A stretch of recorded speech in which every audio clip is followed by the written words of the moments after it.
ಅಲ್ಲ, ಅದು ಬೇರೆ ಇವ್ರ ಮೇಲೆ accused first ಯಾರ ಮಾಡ್ದು. ಮೇಲೆ ಮಾಡಿದ್ರು? ಅಲ್ಲಿ ಜೈಲ್ ಅಥಾರಿಟೀಸ್ ಮೇಲೆ ಮಾಡಿದ್ದೀರಾ ಇದು? ಅದೇ ಅದು ವೆರಿ ಡಿರೆಲೆಕ್ಷನ್ ಆಫ್ ಡ್ಯೂಟಿನ ಅಲ್ಲ ಕ್ರೈಮ್ ಕಾನ್ಸ್ಪಿರಸಿ ಇದೆಯಾ ಅಂತ ನೋಡಿದ್ರು ಒಂದು ಪ್ರಿಲಿಮಿನರಿ ಎನ್ಕ್ವೈರಿ. ದರ್ಶನ್ ಹಾಗೂ ಅವರ ಗ್ಯಾಂಗ್ ರೇಣುಕಾಸ್ವಾಮಿ ಮೇಲೆ ನಡೆಸಿದ ಹಲ್ಲೆ ಮಾಡಿದ ಆರ್ಭಟವನ್ನು ಇಂಚಿಂಚು ಎಸ್ಪಿಪಿ ಪ್ರಸನ್ನ ಕುಮಾರ್ ನ್ಯಾಯಾಲಯದ ಮುಂದೆ ಬಿಚ್ಚಿಟ್ಟಿದ್ದಾರೆ. ಇದು ದರ್ಶನ್ ರಕ್ತ ಚರಿತ್ರೆ ಎಂದು ಅವರು ಟೀಕೆ ಮಾಡಿದ್ದಾರೆ. ಸಿಗರೇಟ್ ಒಳಗೆ ಬಂತು ಅಂತ ಹೇಳ್ತಾ ಇದ್ದೀರಾ. Why you still have smoking zones in your jail?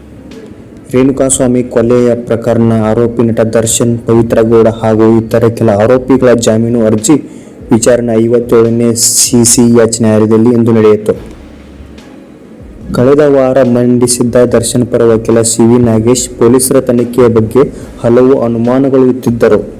ಪೊಲೀಸರ ಆರೋಪ ಪಟ್ಟಿಯನ್ನು ಅರೇಬಿಯನ್ ನೈಟ್ಸ್ ಕಥೆಗೆ ಹೋಲಿಸಿ ಪೊಲೀಸರೇ ಸಾಕ್ಷ್ಯಗಳನ್ನು ಸೃಷ್ಟಿ ಮಾಡಿದ್ದಾರೆ ಎಂದು ಆರೋಪಿಸಿದ್ದರು. ಮಂಗಳವಾರ ವಾದ ಮಂಡಿಸಿದ ಎಸ್ಪಿಪಿ ಪ್ರಸನ್ನ ಕುಮಾರ್, ಸಿ.ವಿ. ನಾಗೇಶ್ ಎತ್ತಿದ್ದ ಅನುಮಾನಗಳಿಗೆ ಸ್ಪಷ್ಟೀಕರಣ ನೀಡುವ ಜೊತೆಗೆ ಆರೋಪಿಗಳು ಮೆರೆದಿದ್ದ ಕ್ರೂರತೆಯನ್ನು ಸಹ ನ್ಯಾಯಾಲಯದ ಮುಂದೆ ಬಿಚ್ಚಿಟ್ಟಿದ್ದಾರೆ. ಯಾರು ಈ ಎಸ್ಪಿಪಿ ಪ್ರಸನ್ನ ಕುಮಾರ್ ಗೊತ್ತಾ? ಸಿಬಿಐ ಮತ್ತು ಭಯೋತ್ಪಾದಕ ಕೃತ್ಯಗಳ ಸಂಬಂಧ ರಾಷ್ಟ್ರೀಯ ತನಿಖಾ ದಳ ಅಂದರೆ NIA ಪ್ರತಿನಿಧಿಸುವ ಹಿರಿಯ ವಕೀಲ ಎಸ್ಪಿಪಿ ಪ್ರಸನ್ನ ಕುಮಾರ್ ಅವರು ಅನೇಕ ಪ್ರಕರಣಗಳಲ್ಲಿ ಆರೋಪಿಗಳಿಗೆ ಶಿಕ್ಷೆಯಾಗುವಂತೆ ವಾದವನ್ನು ಮಂಡಿಸಿದ್ದಾರೆ.